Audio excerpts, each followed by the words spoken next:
dragging around a little bit, hoping she could get in. So, Brother Croft's not here this morning, so it's a little quieter in here this morning. But anyway, they might be watching. So, we're going to 2 Kings chapter number 10. We are going there, but I'm just going to reread a couple passages so that refresh our memory as to why this is happening. And so it's good to see everyone this morning. Hope y'all had a good week. And so we're going to start out in 1 Kings chapter number 16. We'll go to 1 Kings chapter 16. I'll read a few verses there, then in chapter 21, and then we'll get over to 2 Kings chapter number 10 and just stay there. And so in 1 Kings chapter 16, verse number 29, and in the 38th year of Asa, king of Judah, began Ahab, the son of Omri, to reign over Israel. And Ahab, the son of Omri, reigned over Israel in Samaria 22 years. And Ahab, the son of Omri, did evil in the sight of the Lord above all that were before him. And it came to pass, as if it had been a light thing for him to walk in the sins of Jeroboam, the son of Nebat, that he took to wife Jezebel, the daughter of Ethbaal, king of the Zidonians, and went and served Baal and worshipped him. And he reared up an altar for Baal in the house of Baal, which he had built in Samaria. And Ahab made a grove, and Ahab did more to provoke the Lord God of Israel to anger than all the kings of Israel that were before him.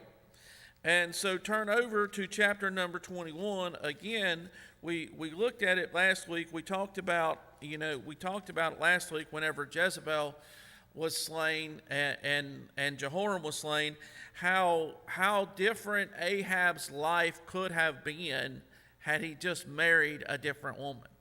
How different his life could have been just because, it looks like he was going to follow in the sins of Jeroboam, but because of who he married, he not only followed in those sins, but then he went after Baal, and he really went after Baal.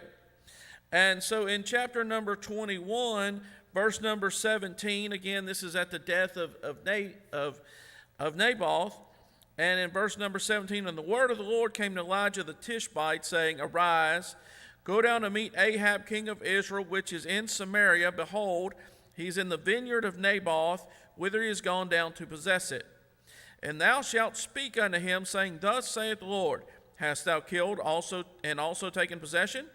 And thou shalt speak unto him, saying, Thus saith the Lord, In the place where the dogs lick the blood of Naboth, shall dogs lick thy blood, even thine. And Ahab said to Elijah, Hast thou found me, O mine enemy? And he answered, I have found thee, because thou hast sold thyself to work evil in the sight of the Lord. Behold, I will bring evil upon thee, and will take away thy posterity, and will cut off from Ahab him that pisseth against the wall, and him that is shut up and left in Israel, and will make thine house like the house of Jeroboam the son of Nebat, and like the house of Baasha the son of Ahijah, for the provocation wherewith thou hast provoked me to anger, and made Israel to sin. And of Jezebel also spake the Lord, saying, The dog shall eat Jezebel by the wall of Jezreel. Him that dieth of Ahab in the city the dog shall eat, and him that dieth in the field shall the fowls of the air eat. But there was none like unto Ahab, which did sell himself to work wickedness in the sight of the Lord, whom Jezebel his wife stirred up. And he did very abominably in following idols according to all things, as did the Amorites, whom the Lord cast out from before the children of Israel. And it came to pass, when Ahab heard these words, that he rent his clothes, and put on sackcloth upon his flesh, and fasted, and lay in sackcloth, and went softly.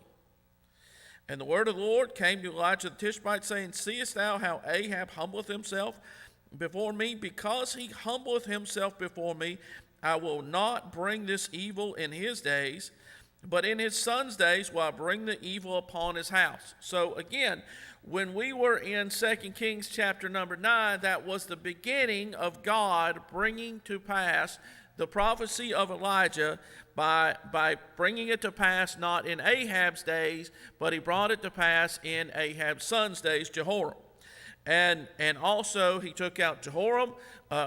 We know Jehu took out Jehoram. He ended up taking out Ahaziah also, which was God ordained. Well, you know what we read from Chronicles. And he took out Jezebel. So now we get to chapter number 10. So chapter number 10, we get to chapter number 10, and now we have all these children and no doubt grandchildren of Ahab that are still around. And so God said that he was going to take away from the house of Ahab him that pisseth against the wall, which means they're going to be gone. The men are going to be gone. And so in verse number 1, it says, and Ahab had 70 sons in Samaria. And Jehu wrote letters and sent to Samaria unto the rulers of Jezreel, to the elders, and to them that brought up Ahab's children, saying, now as soon as this letter cometh you, seeing your master's sons are with you, and there are with you chariots and horses, and fenced city also in armor, look even out the best and meetest of your master's sons, and set him on his father's throne, and fight for your master's house. But they were exceedingly afraid, and said, behold, 2 kings stood not before him, how shall we stand? And he that was over the house, and he that was over the city, the elders also, and the bringers up of the children, sent to Jehu, saying, we are thy servants, and will do all that thou shalt bid us. We will not make any king. Do thou that which is good in thine eyes. Then he wrote a letter that second time to them, saying, if ye be mine, and if ye will hearken unto my voice, take ye the heads of the men, your master's sons, and come to me to Jezreel by tomorrow this time. Now the king's sons, being 70 persons, were with the great men of the city, which brought them up. And it came to pass, when the letter came to them, that they took the king's sons, and slew 70 persons, and put their heads in baskets, and sent them to Jezreel. And there came a messenger, and told them, saying, they have brought the heads of the king's sons. And he said, lay ye them in 2 heaps at the entering in of the gate until the morning. And it came to pass in the morning that he went out and stood and said to all the people, ye be righteous. Behold, I conspired against my master and slew him, but who slew all these? Know now that there shall fall unto the earth nothing of the word of the Lord which the Lord spake concerning the house of Ahab, for the Lord hath done which he spake by his servant Elijah. So Jehu slew all that remained of the house of Ahab in Jezreel, and all his great men, and his kinsfolk, and his priests, until he left none remaining. And he rose and parted, and came to Samaria, and as he was at the shearing house in the way, Jehu met with the brethren of Ahaziah, king of Judah, and said, who are ye? And they answered, we are the brethren of Ahaziah, and we go down to salute the children of the king and the children of the queen. And he said, take them alive. And they took them alive, and slew them at the pit of the shearing house, even 42 men, neither left he any of them. And when he was departed thence, he lighted on Jehonadab, the son of Rechab, coming to meet him. And he saluted him, and said to him, is thine heart right as my heart is with thy heart? And Jehonadab answered, it is. If it be, give me thine hand. And he gave him his hand, and he took him up to him into the chariot, and he said, come with me, and see my zeal for the Lord. So they made him ride in his chariot. And when he came to Samaria, he slew all that remained unto Ahab in Samaria, till he had destroyed him according to the saying of the Lord, which he spake to Elijah. We'll stop reading right there. And so you have right here in chapter number 10, you have the finishing off of the sons and no doubt the grandsons of Ahab right here. And so you have Ahab who was a wicked king and did wickedly, it says, above all his predecessors. And then you have him, and God says, I'm going to destroy you and your house. Just like I did Jeroboam, just like I did Baasha. You know, it's not just going to be, hey, I'm going to take you out and the next person's going to come up after you. No, we're taking you out and your house so that there's no more possibility of anyone from Ahab reigning in your stead. And then what we read earlier in 1 Kings, Ahab tries to, he humbles himself. I don't think he fully repented, but he did humble himself. And God said, you know what? He's humbled himself. I go back to him and tell him I'm not going to do it. I'm not going to do it in your time, but I'm going to do it in your son's time. And again, I mean, in my mind, I don't know that would bring me any comfort. I don't know that God's saying, hey, I'm not going to judge your house fully until in your son's time. I would not want to live with the thought that, hey, because of how I lived and because of what I done, God is going to judge my sons and cut off, how would you have pleasure when you see one of your children have a child? How would you have pleasure? Knowing the fact that what you have done, how you had lived, you'd lived so wickedly and done so much wrong that God said, hey, I'm going to destroy your children because of you. I mean, it's a terrible thing.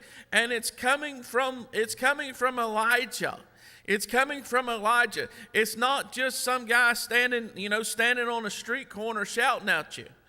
And I'm not against street preaching, but I'm saying this is coming from the prophet Elijah.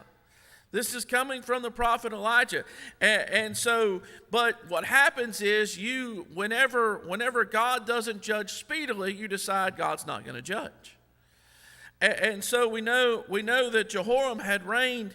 He had reigned for like 12 years, and everything was cruising along, and Elijah was gone. It's like, hey, Elijah's gone. But Elisha had taken over, who we've been looking at. And time after time, Elijah and Jehoram's paths crossed. And time after time, Elijah saves Jehoram's life. He saves his life. And how does he repay? He says, hey, I'm going to take his head off. That's what I'm going to do. I'm going to take his head off. And so now finally, even though that God had told Elijah that he wanted Elijah to anoint Jehu king, that it was finally Elisha after like 12 years of Jehoram that Jehu is anointed king, and Jehu brings to pass the prophecy of Elijah.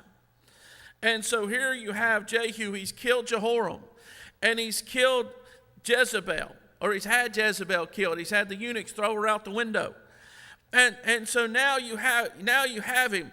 And the job was not complete.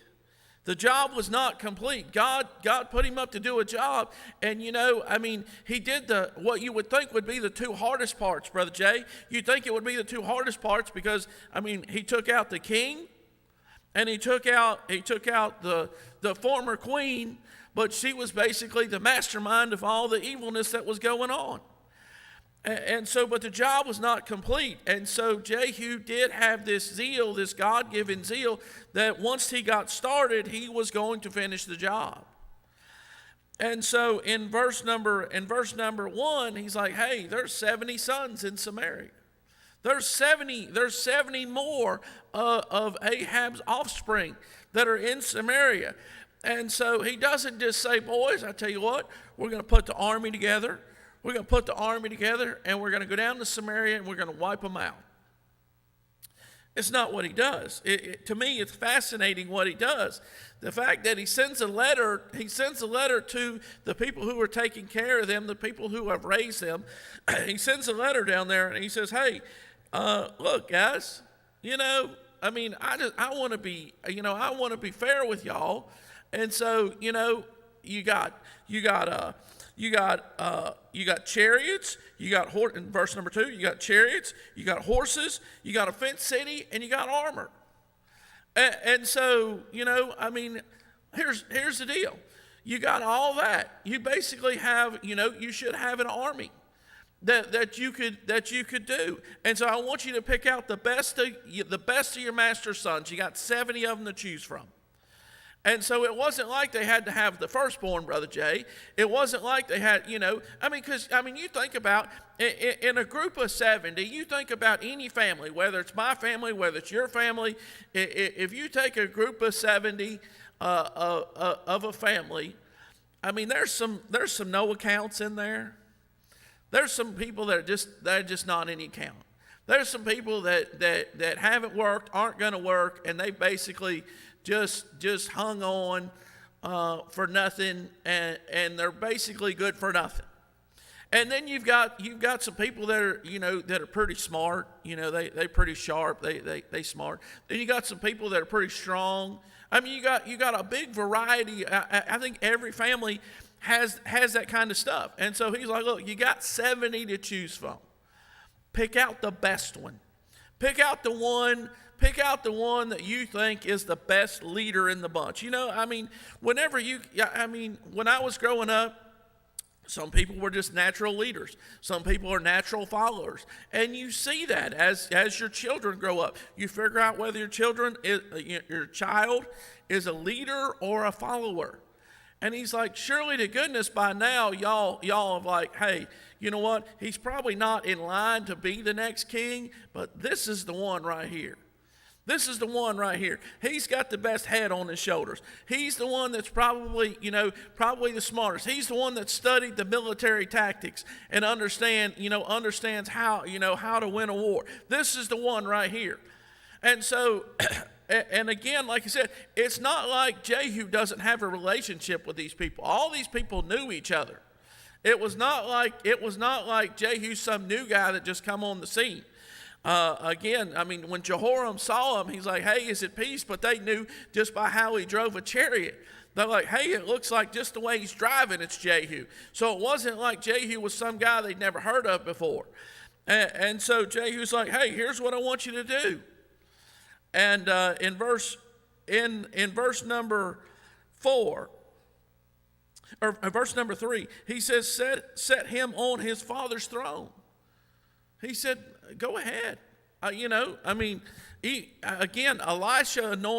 Elisha anointed Jehu king, but Jehu's like, hey, you know what? If you feel like this was done in error, if you feel like this wasn't ordained of God, if you feel like you got something, basically he said, bring it on. Bring it on. Set him on his father's throne and fight. And fight. Fight for your master's house. And so in verse number 4, it says, but they were exceedingly afraid. And I thought about this, and it's not just, obviously we're going to understand what this is in their context. But fear will drive you to do stuff that you think you never thought you would do. Fear will cause you to drop something, whenever, you think it's a snake and it's a chipmunk. Brother Tyrone was telling me a story, so that's inside baseball. But he was telling me a story this morning about he thought he picked something up and something shot out and he thought it was a snake and he dropped what he picked up. And I understand that fully, because to me the only good snake's a dead snake. And so my son, for whatever reason, decided he's a snake handler. And so, one of these times when Brother Randy puts a snake in the box, it might be my boy picking the snake out, but he's picked them up. The only snake I pick up is a dead one. That's the only snake I'm going to pick up. And usually I even pick it up with a rake and I'm just flinging it off to the side. And so, because I don't like snakes at all. But fear will cause you to do stuff that you normally wouldn't think you would do. And so here, these guys, Brother Jay, they've brought them up. They've raised these boys. They've took care of those boys. And in a moment of fear, they turn on those boys. In a moment of fear to protect their own life, they felt like, in protecting their own life, they said, oh no, we don't want nothing to do with it. Look what they said. They said, 2 kings stood not before him. How shall we stand? Which is true. Jehoram and Ahaziah, neither one survived meeting Jehu. But they're like, hey, 2 kings couldn't stand before him. How are we going to stand against him? If he comes up here, we're going to fight, but we're going to lose. We're going to fight, but we're going to lose. And there's no fun. If you've ever played sports, it's just not a lot of fun when you're the Bad News Bears. It's just not a lot of fun when your team is so bad and when you're playing the best team. It's just not a lot of fun, Brother Jay. But you imagine fighting a war. When you know you're on everything about you's on the wrong side. You know, God's against you, and Jehu is a much better captain, and he's going to be a whole lot smarter, and he's a whole lot more violent. You know, I mean, that's if you're going to be in war. If you're going to be in war, if you're going to go fight, I mean, it's a violent man's game. It is a violent man's game. It's not something for, you know, to go Tinkerbell around out. It's a violent man's game. And here's Jehu, and they're like, we got nothing for him.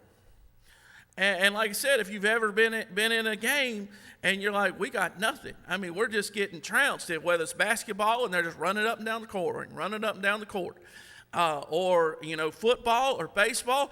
You think about that. I mean, you just got to wait till the clock hits 0, and you walk off the court humiliated. But you decide to fight a war against someone that you don't have the armor, you don't have the arms, you don't have the bodies, and you don't have the will. You don't just get humiliated, you get killed. And so they're like, we got nothing for him. They were exceedingly afraid, and they're like, hey, we don't stand. And in verse number 5, it says, he that was over the house, and he was over the city, the elders also, and the bringers up the children sent to Jehu, saying, we are thy servants. They changed teams pretty quick. I mean, there have been a few times I've been on teams that I would have liked to change teams. You know, I mean, when I played sports, again, back to sports, but you know, you play sports and you figure out pretty quick whether you're any good or not. You figure out pretty quick, and there have been a few seasons where we only won one game. I mean, we got to go eat Pizza Hut after that one game because we celebrated, because we wasn't eating pizza any other time, because we would get trounced. And so they're like, hey, you know, we're switching teams. We're switching teams. We're all for you. We're 100% for you. And it's amazing how fast that happened. But you know, a lot of times you get people that are in a position. You get people that are in a position, and they're in that position because someone else can do something for them. And it almost looks like that's what these men were. They were in that position, Chris, and as long as those sons of Ahab were being treated, because they were king's sons and king's grandsons, as long as they were that, hey, they're in pretty good position. I mean, if you're with them, you're going to be eating good, you're going to be living good, you know, everything's going to be pretty good for you. But as soon as they realize, hey, the party's over, these guys ain't going to be able to do nothing for us after tomorrow, they were gone. All right, we don't want nothing to do with these guys. We never liked them anyway, never could stand that guy. I mean, they switched. I mean, they turned fast. And he says, we are thy servants, and we'll do all that thou shalt bid us. We will not make any. They're like, we're not making a king. We're not going to do it. We're not making a king. And, you know, it also, as I read this, I'm surprised that not one of them told one of the sons of Ahab, hey, look, y'all realize y'all in trouble. You may want to go hide somewhere. You may want to go find you a chariot and just take off and keep going. And don't stop, you know, don't pass go, don't collect $200, and just don't stop until you're so far. Don't tell anyone your name. Don't tell anyone where you're from. Don't tell anyone who your family was. Just, you got hit in the head with a rock and you don't know who you are, and you're just gone. But it appears not one person was warned about what was going to happen to them. And so then in verse number 5 at the end, he says, do that which is good in thine eyes. They're like, look, whatever you want to do, thumbs up from us. And so in verse number 6, it says, then he wrote a letter the second time saying, if ye be mine, and if you will hearken unto my voice, take the heads of the men, your master's sons, and come to me in Jezreel tomorrow at this time. And so now, again, like I said, I think they probably thought that he was going to come and they were just going to have to deliver him. I don't think they knew whenever they said, hey, whatever you say, that's what we're going to do. I don't think they expected this. Because, again, there had to be, I mean, again, if you're someone's caretaker, there has to be some affection. Just natural. It's just natural. If you're taking care of someone, there would have to be some kind of affection for the person that you're taking care of. And how is it that not one of these 70 sons of Ahab, not one, were they just so wicked? Were they just so wicked that they were just so unlikable?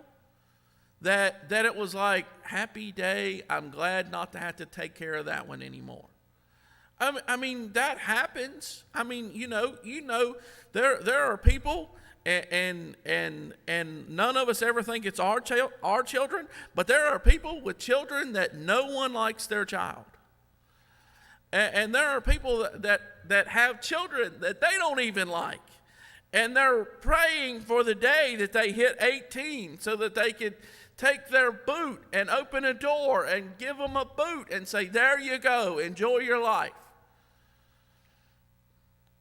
But not one of 70, not one person of 70 made an impression on these men enough to say, hey, and again, like I said, God said it was going to happen. But, seriously, not one of these 70 was worth saying, hey, you realize that you're in trouble here. Even if the story said that, would have said that Jehu had to chase one of them down because he was warned. But no, not one of the 70 was even warned. And so in the end of verse number 6, it says, the king's sons, being 7 persons, were with great men of the city, which brought them up. Again, they were hanging, they were somebody until they were nobody. They were somebody until they were nobody. They're hanging with the great men. It wasn't like, they were paupers. It wasn't like, they're living down by the river. No, they were hanging out with the great men of the city. And it came to pass when the letter came to them that they took the king's sons and slew 70 persons. They're hanging out with the great men. Everyone's having a good time. And all of a sudden a letter comes and it says, Jehu says, cut their heads off. And 70 men, boom, got their heads cut off. And in verse number 8, it says, there came a messenger and told him, saying, they have brought the heads of the king's sons. And so, again, you got to think, they had to have a pretty good wagon. You got to have a pretty good wagon to haul 70 heads. 70 heads. I wouldn't have wanted to be the truck driver on that job right there. I would not want to be the truck driver on that job right there. Having to haul them things from Samaria down to Jezreel, and knowing what you were hauling, and again, again, if you're reading this and you're thinking about this, you can read your Bible and not think about what's going on. But you think about, if their eyes were open, their eyes were open. And here's this head that you might have been talking to 2 days ago. You might have been talking to that, you know how it is when someone dies and they pass away unexpectedly. I think about Brother Jones' wife, Miss Jones. When preacher was sick, she called and I talked to her and she was asking about preacher, and I had no idea within about 3 days she was going to be gone. She didn't have any idea that within just a couple of days she, boom, gone.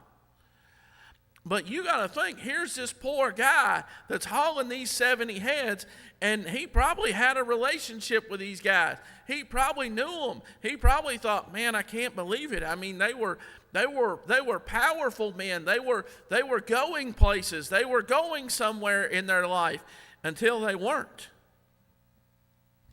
And so Jehu tells him to lay them in 2 heaps at the entering of the gate. So he wants everyone to know, it wasn't just like, hey, you kill them and bury them and it's over. No, he takes those heads and he puts those heads at the gate, and anyone coming in and out of the gate, they had to see it. They had to see, you think about it. It's a bloody, gory thought. I mean, we just don't, we're raised in a society where we just don't think that way. We just don't think that way. I mean, we're now raised in a society where you say something someone likes and it's a microaggression. I didn't even know what microaggression was. I didn't even know what microaggression was. We had a person at work, and she didn't appreciate the way I responded in an email, and she didn't tell me, but she told one of the other guys that was a microaggression, and she was considering contacting HR because she didn't appreciate my tone of my email. And thankfully she's not with us anymore. She moved on to greener pastures. But anyway, you understand. I mean, we live in an age where just saying the wrong word, and people need to go to their safe space.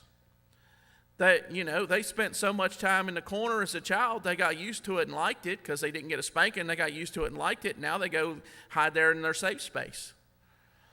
It's almost to the point where people have to bring their binky and their passy to work, and when someone says something they don't like, they go and they get their binky and their passy. That's right, Brother Jay, and they go hide out for a little while. And it's a shame. It's a shame, but that is the day and age that we are now beginning to live in. Not that we enjoy it, but it's the day and age that we're now beginning to live in. But back in these days, it was a whole different ballgame. But even in those days, laying the heads of 70 men, I don't know if it was 35 on one side, 35 on the other. I don't know what it was, but you think about here, 70 heads. And again, like I said, it wasn't like when you're looking at this, you're looking at just the down and outers of society.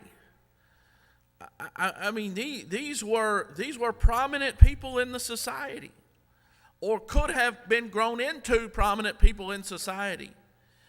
And in a moment, they were cut off. Why? Because of the sins of Ahab. Because of the sins of Ahab. Because of the sins that Jezebel provoked Ahab into doing. And God told Elijah, you go tell him this is going to happen. And then God told Elijah to go back and say, you go tell him, all right, it's not going to happen in your day, but it will happen in your son's day. And so he lays them in heaps. In verse number 9, it came to pass in the morning that he went out and stood and said to all the people, ye be righteous. He's looking around and he's like, look, guys, I conspired against my master and slew him. But who slew all of these? He's like, look, I don't want you guys, I know y'all are righteous. I want y'all to understand that, yeah, I slew one, but it wasn't just me slaying these. Everyone consented that these men needed to die. Everyone was consenting that these men needed to die. And they died because God said he wanted them to die. It wasn't just me coming in and saying, hey, I'm going to be king, and I want to be king, and because I want to be king, I got to get rid of all these people. God said it. He said in verse number 10, that's what he said, know now that there shall fall unto the earth nothing of the word of the Lord, which the Lord spake concerning the house of Ahab. For the Lord hath done that which he spake by his servant Elijah. He said, God wanted this to happen. Don't look back at me and say, Jehu was a bloody man. This was God ordained. God wanted this to happen. And because of that, God allowed it to happen. And there were more than just me participating in this, because God ordained it to happen. And look in verse number 11. So Jehu slew all that remained of the house of Ahab in Jezreel, and all his great men, and his kinfolks, and his priests, until he left none remaining. Now, again, in verse number 6, the king's sons were hanging out with great men. They were in Samaria, but they were hanging out with great men. But it almost looks to me like in verse number 11 that it says those in Jezreel and all his great men and his kinfolk and his priest. I'm not 100% sure that some of those men that turned on their master's sons didn't also get turned on themselves. Because you got to think, Brother Jay, you have someone that's willing to change their loyalty that fast. Could they ever really be trusted? Could you ever really trust them? I mean, it would have been a very difficult situation. But you got to think, if they're willing to turn that fast, number one, it says they were afraid. So he might have just looked at them as they were cowards. And then the fact that they were able to turn as fast as they did, he's like, if they'll turn on him, they'll turn on them who they've raised. They'll turn on me who they really have no skin in the game. They're just scared right now. And then in verse number, it says until he left none remain. Again, we're in Jezreel right now, but we're going to Samaria. In verse number 12 it says, and he arose. I got to hurry. And he arose and departed and came to Samaria, and he was at the shearing house in the way. And here Jehu, he's down there, and he meets. Here comes the brethren of Ahaziah.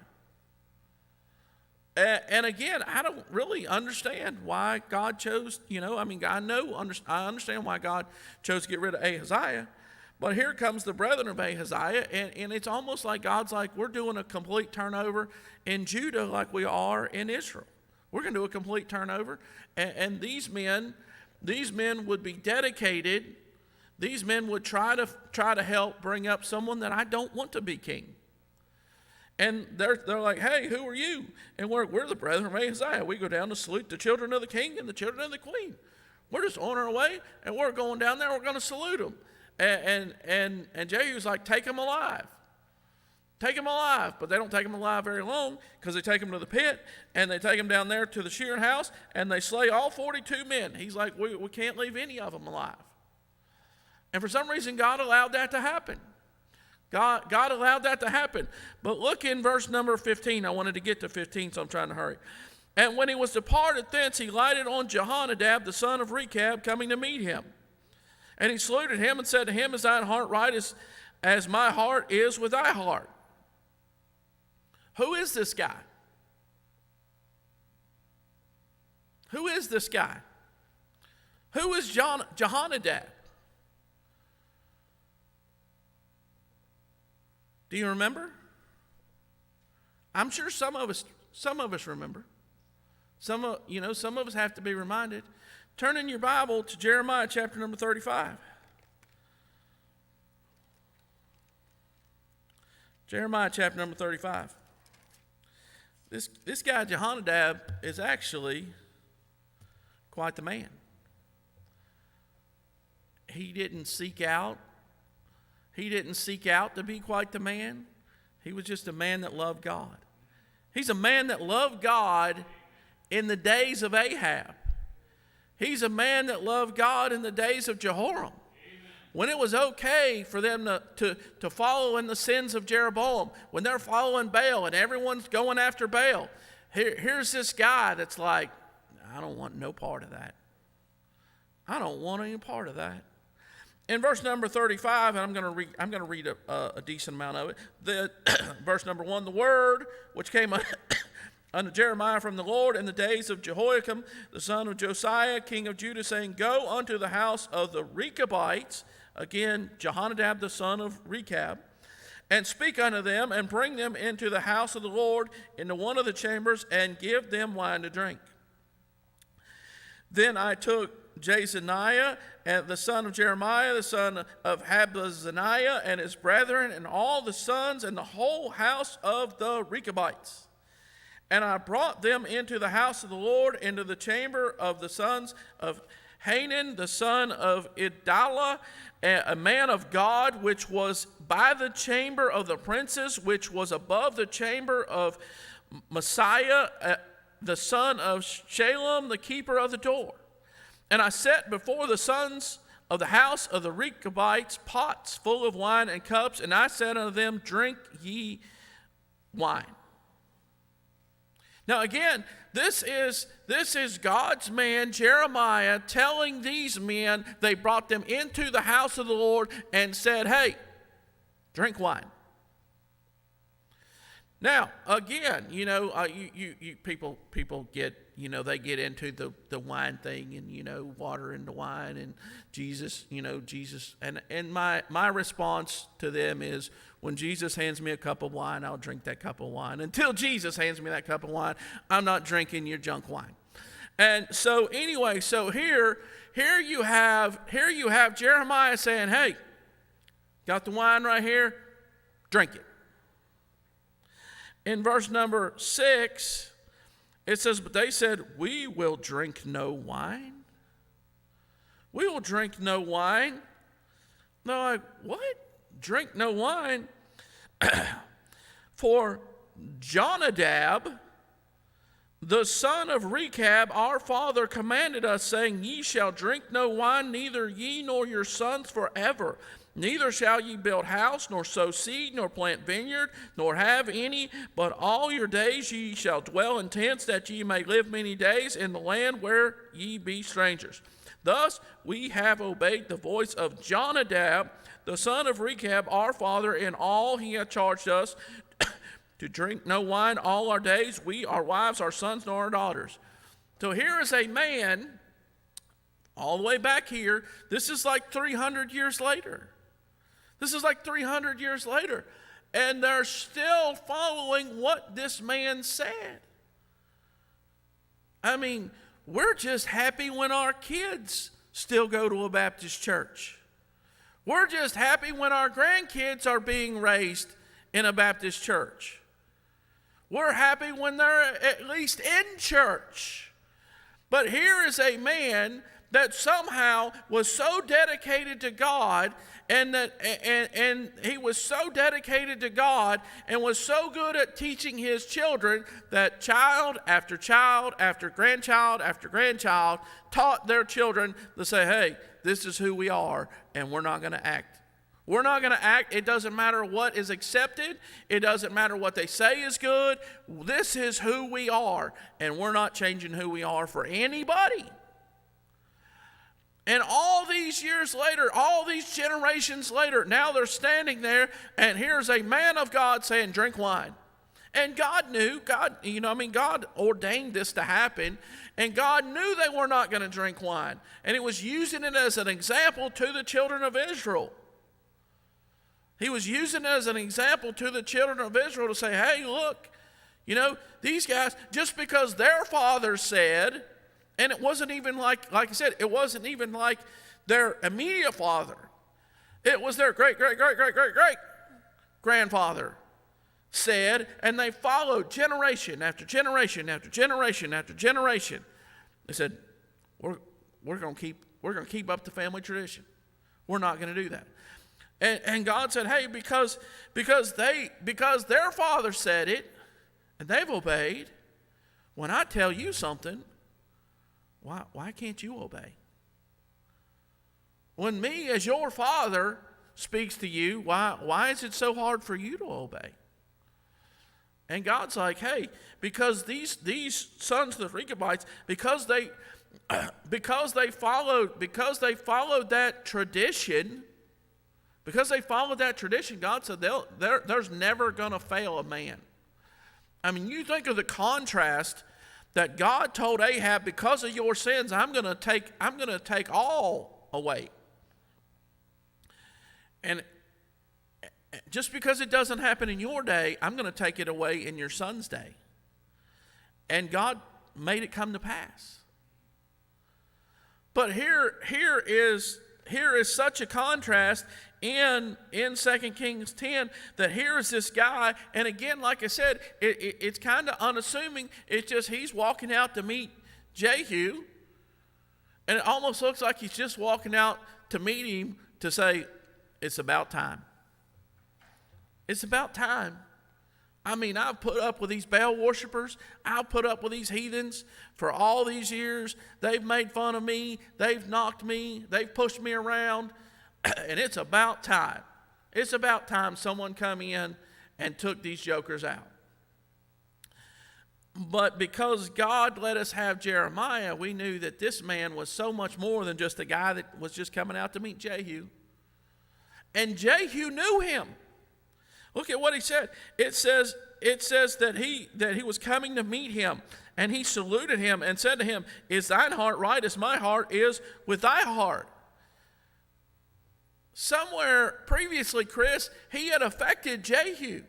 Jehu knew who he was, and he knew he knew that he had a heart for God.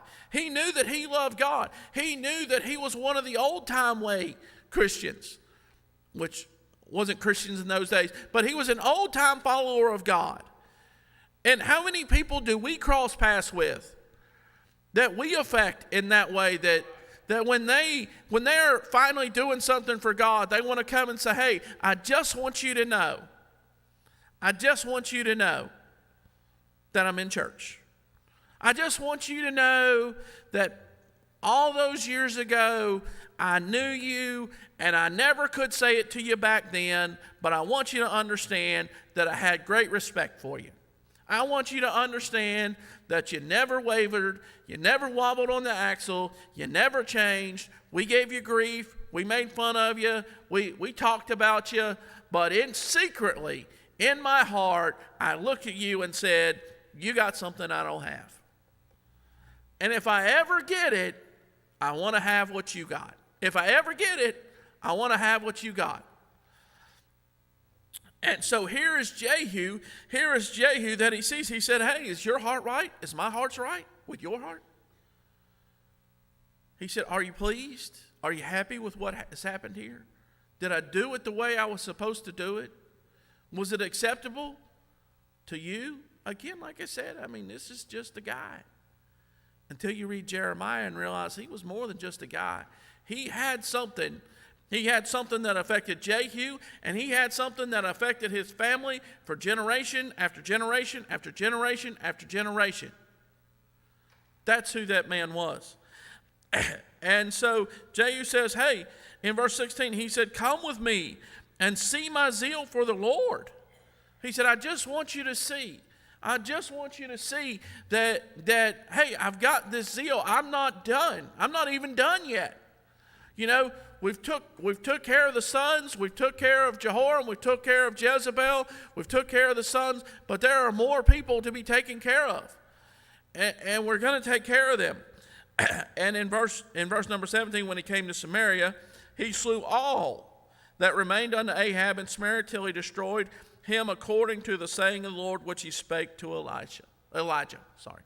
And so you see right here that Jehu did, he fully executed God's punishment on the house of Ahab. Thank you.